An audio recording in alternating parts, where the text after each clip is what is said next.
Jamaica, my pleasure now to bring to address you Prime Minister for one term, Prime Minister for two term, Prime Minister for three term, Dr. Andrew Michael Holness.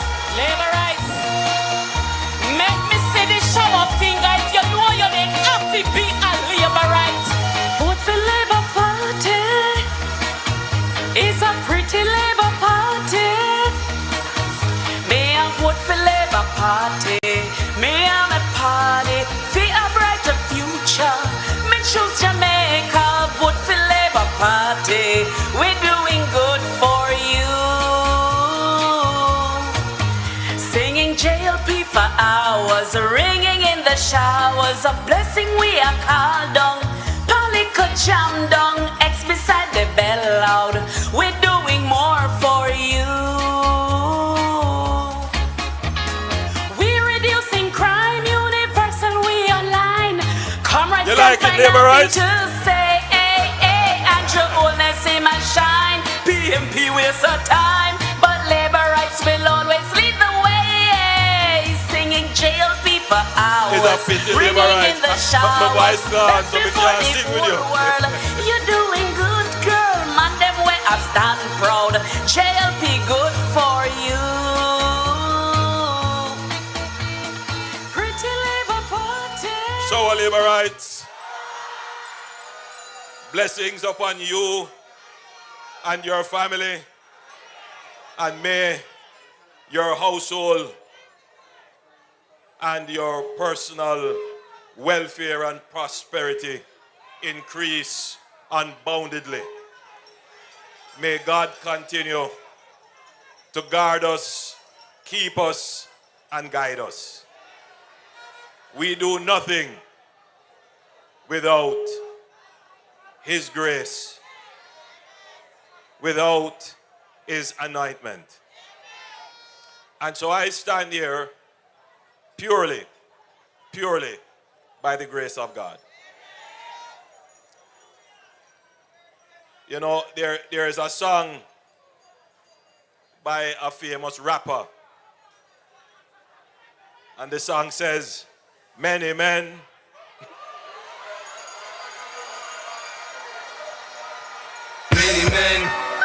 wish death upon me. Blood in my eye, dog, and I can't see. I'm trying to be the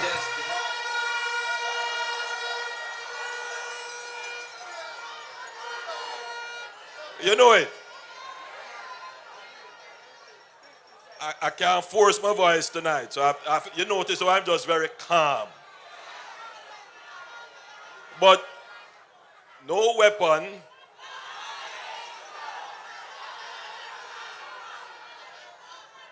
people wonder why is it that I don't respond with all the lies and the darts that they throw at me. I don't respond because, you know, one of my favorite characters in terms of their life story is Muhammad Ali, Cassius Clay. And you know, Muhammad Ali, he had a style called the rope-a-dope. You know, so the boxers who were tackling him, they just throw a punch on him, and he would just... And then eventually, the devastating blow from him knocked them out.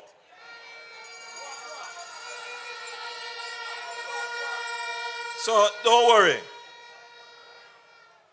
The 3rd of September is coming.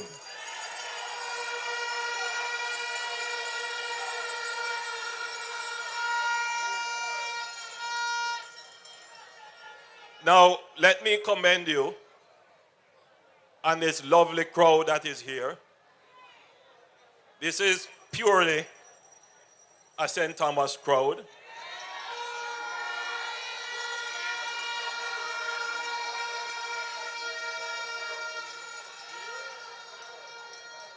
And this is a quite sizable meeting. I mean, I hear that there is something going on somewhere else, but you know, this look like it could compete. Andrew going whop them one by one. Labour going whop them two by two. Turn me friend whop them three by three.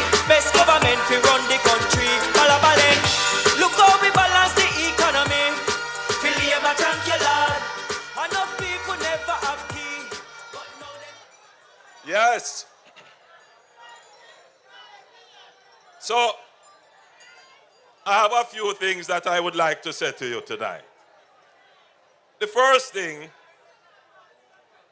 is that in 2015, almost 10 years ago, I toured your parish in a program called Prosperity Live.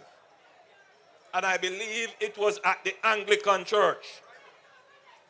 Right, yes, you remember that a young lady said in that meeting, Prime Minister, it is as if my parish is forgotten. The PMP have had this constituency for decades. The road, water, housing, terrible condition. Unemployment, high. And I left there with something riveted in my mind. She said, St. Thomas don't even have a stoplight.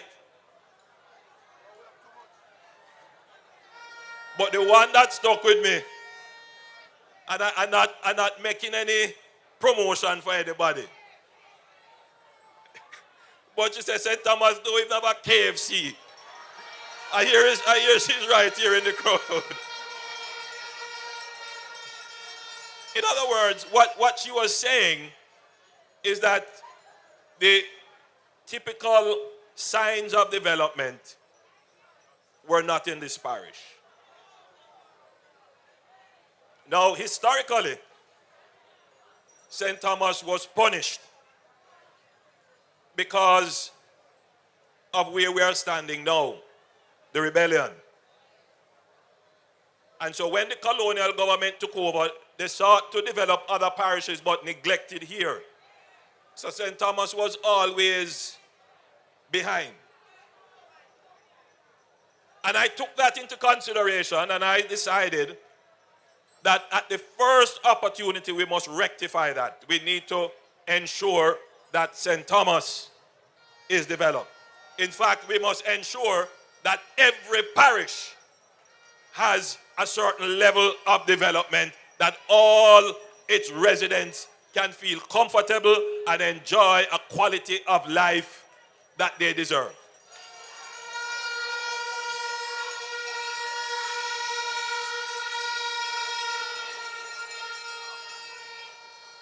The question, my friends, is how to do it without running into debt.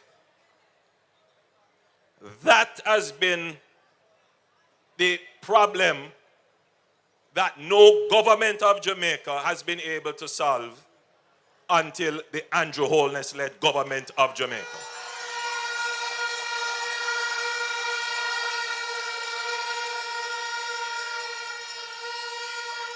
I'm now not only speaking to the residents here in Paul Bogle Square, I am speaking to the wider Jamaica for your consideration.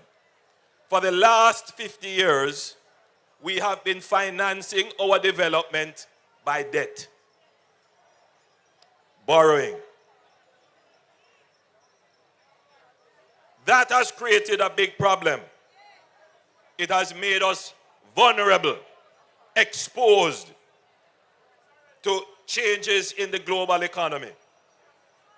And worse, if you borrow money and you don't use it well, then it makes the problem much worse. Because if you were expecting to get money from what you invest in and you don't get it, then you don't have the revenues to pay back the money that you borrow. And that in simple terms, has been the problem of Jamaica. Since this government, what has happened? I want you to listen carefully. We took over the debt at somewhere around 130% of GDP. Now GDP sounds like a big thing, but bear in mind, all GDP is what you produce, is what you produce, is what you over there so produce, is what the vendor produce, what the bank teller produce, what the teacher produce, what the policeman produce. You put all of that together and you say that is the gross product of Jamaica.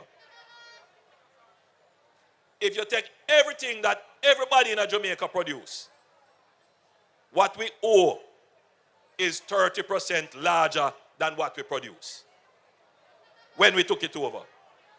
So if Jamaica decided in 1 year it's going to pay back its debt, after it pay back the debt, it would still owe 30%.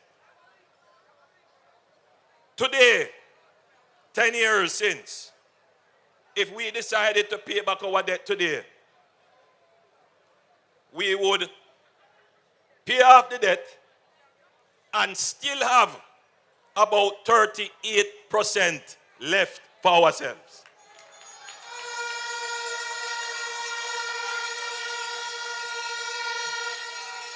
You see how the economy changed? The economy changed. As a result of that, when we took over the economy, the country, the society, 10 years ago, unemployment was somewhere in the region of 13%. Meaning 13 in 100 persons who are looking for a job couldn't find job. You know what the unemployment rate is today? It is now 3.3%. Only 3 persons in every 100 that is looking for a job can't find a job.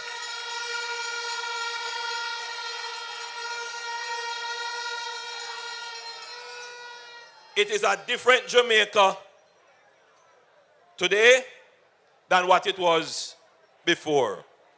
It is a better Jamaica today than what it was before. I'll give you one more statistic about how Jamaica has changed. We have cut the murder rate by almost half. When we took over, the murder rate in Jamaica was somewhere in the region of about 49 per 100,000.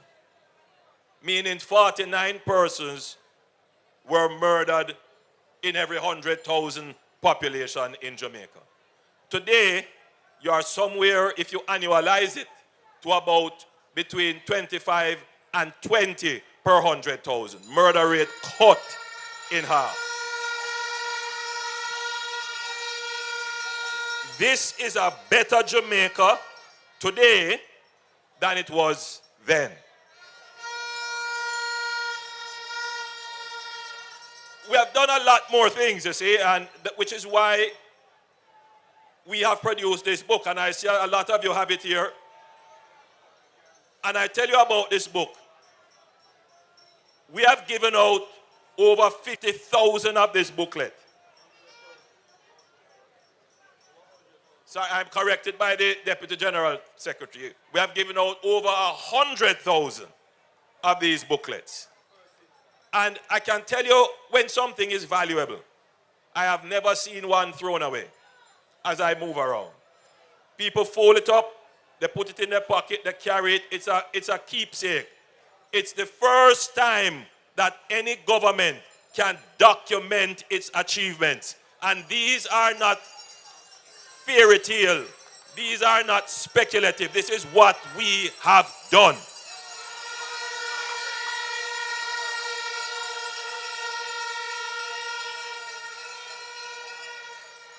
Now, we have done all of this, spent $9 billion on our security forces, And you know what? $90 billion, forgive me, on our security forces over the last decade. And we have not increased borrowing. We have done something called the reverse tax credit, where if you earn less than a certain sum of money, the government gives you back $20,000. We have announced, and which has started, the Solidarity Program. And we have been giving back all kinds of things to the public. And we have not increased borrowing. Now, today, as I walked a community, a teacher, a young man, came up to me. He had his phone, and these days, you have to be so careful what you say, because everybody has their phone up recording. So he came and he greeted me, shook my hands, had his phone up, and he said, "Prime Minister, I'm a teacher." And you know, when I hear teacher, you know, my eyes light up, because I was a teacher. I was Minister of Education. I know the value of teachers. I know the value of education. And he said, "Prime Minister, you have to do something about the wage offer." And he had his phone up. And I know he was hoping to catch me in an unguarded moment. But you know my mouth don't slip. You know that you will never get me at a mic and then I go.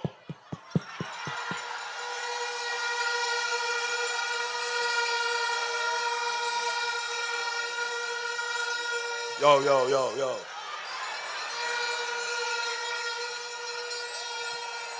You will never have that. My brain is always engaged. Sometimes people look at me and they say, "Where are you, Prime Minister?" I am deep in thought. Because, yes, people like gimmicks and they like the smile, but my job on your behalf is to think on things deeply.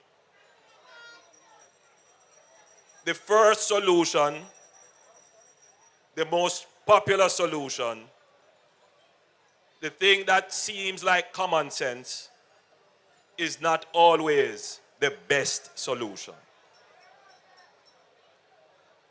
What you will get from me, even at election, is the best solution. The challenge that we have faced as a country, why our debt went out of control. Yes, poor management. Yes, foreign exchange devaluation. Yes, external things over which we have no control. But a large part of it is that governments could not reason with their population to explain the decisions that they have to make.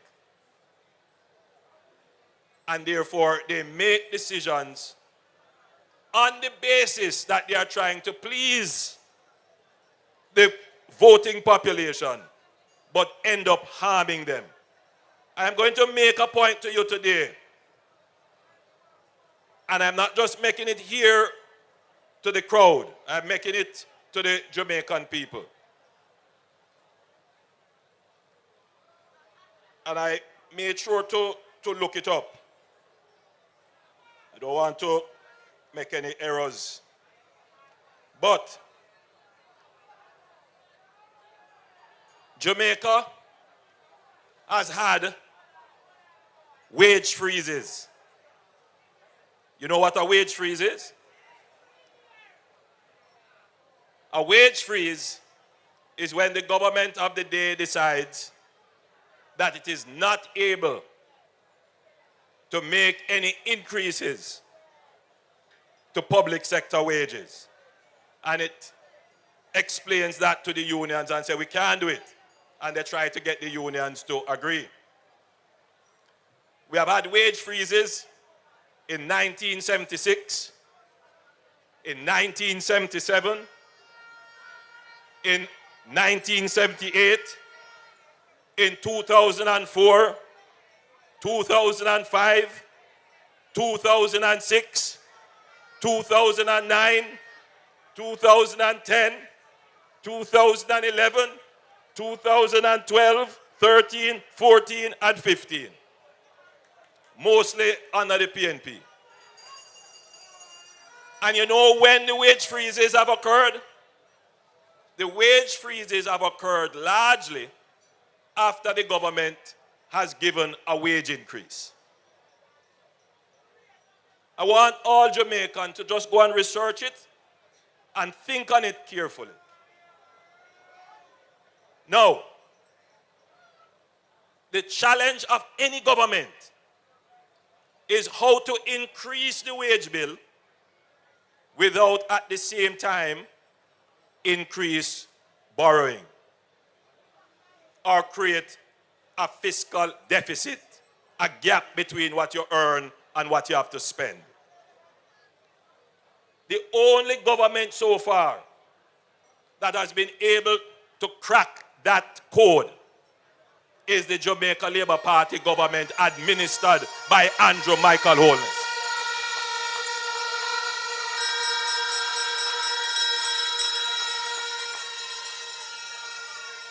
And we were able to do it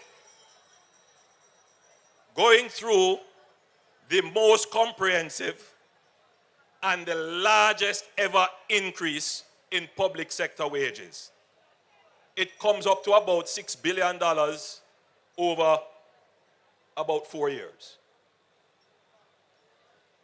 The largest increase that public sector workers have ever gotten. That's the global picture. Now, I am the first to admit that it was not perfect, that there are still anomalies that must be resolved. And our process of resolving anomalies is through a well-established system of negotiations. Currently, the government is going through a process of negotiations. And I just want to say here that I, Andrew Holness, Prime Minister of Jamaica, I respect every public sector worker, and I want to see you get the best pay that you can get.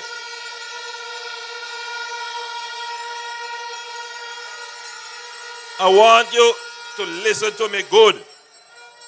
I want you to listen to me very carefully. My mother worked in the civil service for over 30-odd years. She worked in the Ministry of Labour and Social Security dealing with NIS. And even now, she's so committed that people still going to her to ask her to help with their NIS issues because she became so good at it. But she lived and took care of me and my sister on a public sector worker salary, which was very small. At the time of my graduation, I asked her to buy me a Clark's shoes. And she said to me, Andrew, I don't have the money to do that. Wear the shoes that you wear throughout the year.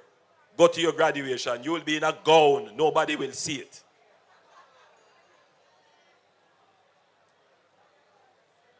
So you understand why I always have my Clark's shoes. Andrew Holness well clean in a brand new Clark's per foot.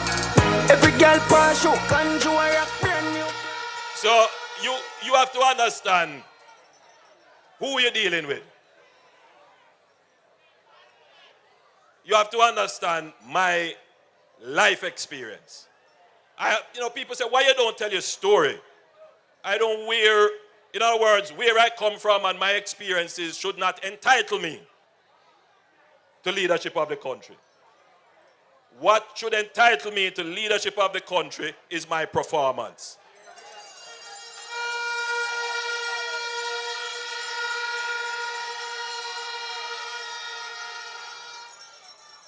But In today's world, where people are trying to say to you, don't judge me on my performance. Judge me on my promise and rhetoric and gimmicks. Then I probably have to put who I am and why I make certain decisions. Now, I could play the game of the opposition and say to all the teachers and the public sector workers, yeah man, I'm going to give you the world, as previous politicians have done, and then turn around and stick you with a wage freeze.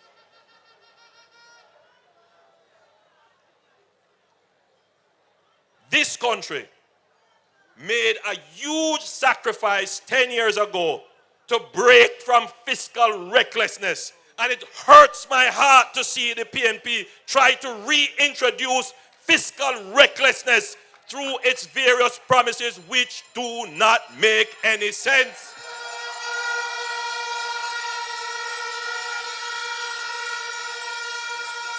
All it is going to do is make you feel good and jump up. And then when the reality strikes, the reality may not be because of any bad management, you know. The reality may strike because of external factors. And when you spend off the money and you don't have what is called the buffers, the reserves that you put aside for the difficult times, then the people feel it. So think of it. How have we been able to increase the wage bill massively and still bring down the debt? Good government. Good government.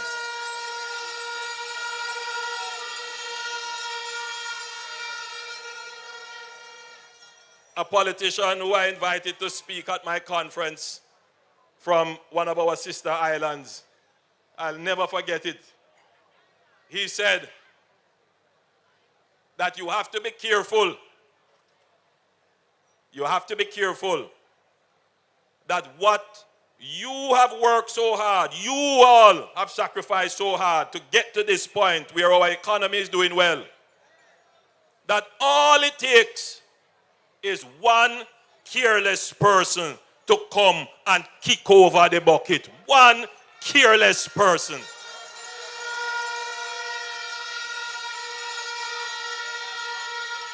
All it takes for what you have built up using teaspoon to build up your savings, one careless man come with a shovel and take it away and waste it. So I say to all Jamaicans, we are in a good place. Don't let election promises disturb that. You will pay for it after elections. But let me go further to say that our teachers and nurses and all our public sector workers, it is my intention, not just my wish, to see that you can be guaranteed increases in your pay without compromising the economy.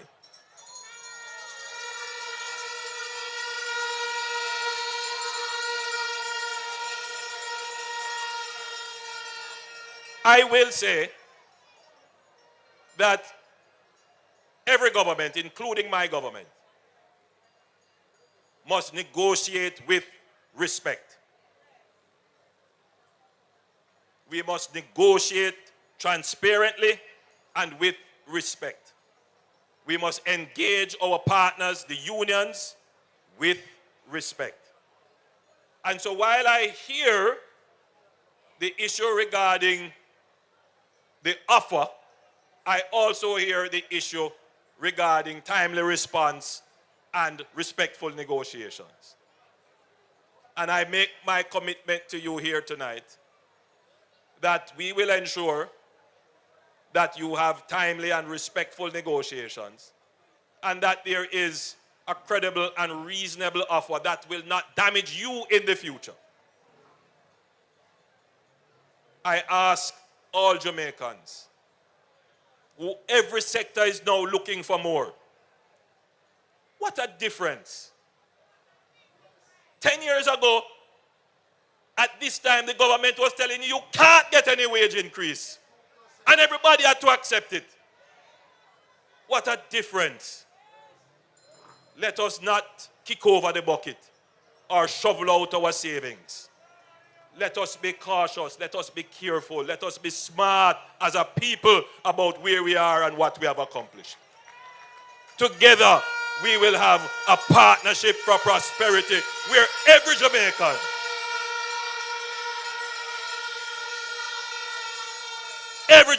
will be able to fulfill and realize their dreams and aspirations. If every public sector worker looks on, they must conclude that their situation would have improved. It may not have improved as they would like or relative to another group.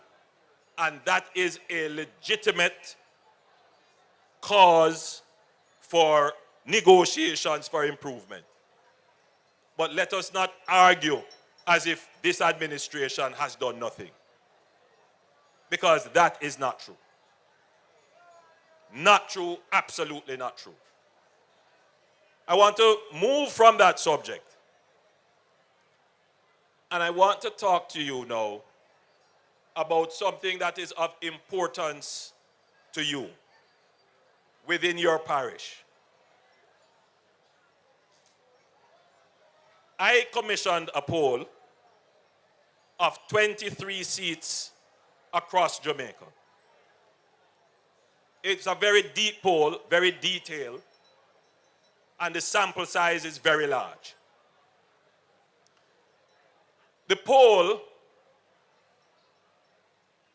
revealed what the critical issues are that governments should address. And, you know, it's always a puzzle to me when we see what certain media may carry as a matter of high importance, or certain commentators may carry as high importance. But what we have picked up, which is universal to every Jamaican, are two things. People are concerned about roads and water. Those are the two critical things that every Jamaican has a concern about. Roads and water. 10 years ago, when you looked at all the surveys, what Jamaicans were concerned about. The top 5: crime, unemployment, poverty, roads, water. Today, nobody has any concern about crime. Nobody has any concern about joblessness. Nobody has any real concerns generally about poverty. By the way, housing has now come up as another area of great concern for Jamaica. Housing, land settlement, and titling. That in itself shows you that this administration has dealt with some of the most intractable problems that have affected you, and we have literally dealt with them or put them on a trajectory where they will be no longer concerned. Now, we must move on to deal with the problems that are top of mind for you. There is no doubt that we have done an amazing job on building out the highway network. Why is it that we need to do the highway network? The highway network gives you the fastest economic return. Think of it this way. If there is a highway that's efficient between Manchester and Kingston, and there are jobs in Kingston where people in Manchester could fill, then having a highway brings employers from Manchester to Kingston quickly. You see that economic benefit. If you don't have it, then the person who is looking for a job will say, boy, Kingston too far, bus fare too high, the inconvenience. So highways help economic activity, increase revenues for the government, which we then take to fix the roads that lead from your house to the highway. Right here in your parish, we are fixing the main spine through the parish.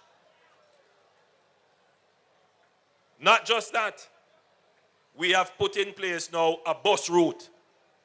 So people from St. Thomas have greater convenience to get to Kingston. But the reverse is also now true, because I can tell you that I am aware of over 8,000 houses that are in planning to the point of being close to breaking ground in your parish. And by the way, these are not NHT houses. Private sector is now coming to invest in your parish. We have at least 3 hotel projects for St. Thomas.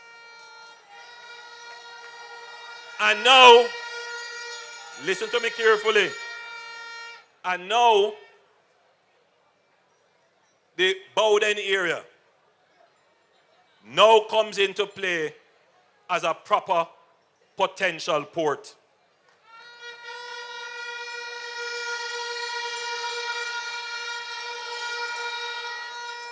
To move aggregate and other materials which are abundant here in St. Thomas.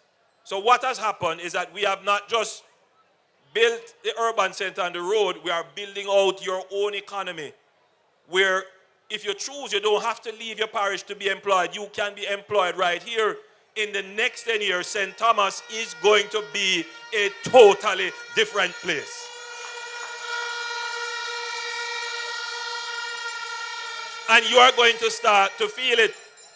You're going to feel it. And you are already feeling it. And I can tell why you're going to already feel it. Your children, many of you are now trying to send your children to the best primary level education. I looked at the statistics here, and St. Thomas has quite a number of private primary schools. I found it a curious thing. And your schools have improved in their performance. The next generation of people who live in St. Thomas, born here and grow up here, their outlook is going to be different. Their prospects are going to be different. But for the people who are here now, like the gentleman who stopped me last year and said to me he didn't have water for a week just before back to school, because he would normally take water from the stream, but there's a mining operation above him which muddies the water and he couldn't use it. These are simple issues that local government and the Ministry of Mining and Agriculture must deal with. These are issues that affect you, but sometimes they go under the radar of government authority.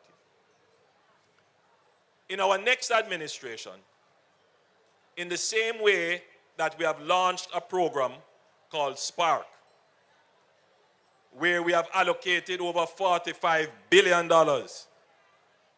for roads, we're going to launch a similar program for rural water supply. We are going to set ourselves the target that within 5 years, every community that is surveyed as feasible will have potable water to their homes. you will be able to build your ensuite bathroom, go in it, turn on the pipe and say, shower, shower. We do so much already, now we do it. We do it. Jamaica Labour Party, yes we do it. The reason why it was not done before is because before this administration, almost every year, the NWC operated at a loss. The NWC became a burden on the government. It is only under this administration that the NWC has operated profitably or at break-even, meaning it has not been a fiscal risk to the government of Jamaica. We have transformed the NWC. We're going to go one step further with the Rural Water Supply Company and the NWC with a special allocation to ensure that all of your communities have a water supply system once your community is deemed feasible. And what does that mean? You have a little small community with 5 persons living way up in the top of a hill somewhere. It's not feasible to carry the water there. There might be other solutions for that. But for this, for the established communities, even the ones that are informally settled, we will pair the settlement of your community with the delivery of the water. Ultimately, the next 5 years should see a formalization of communities in Jamaica with proper land titling, proper roads, proper water, and proper ownership.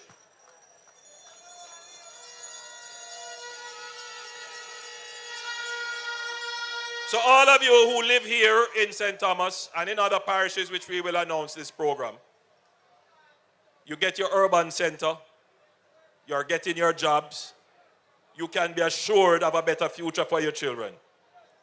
But the inconveniences you now face with bad roads mashing up your cars and no water, those will be the focus of my next administration. When I stand here 5 years from now, I will be able to say, we cut the debt, we cut crime, we cut inflation, we cut taxes, we cut poverty, and then I will say, no, we cut bad road, we cut lack of water, and we cut bad mind. Let us walk a country man. Let us walk a country man. Cut it.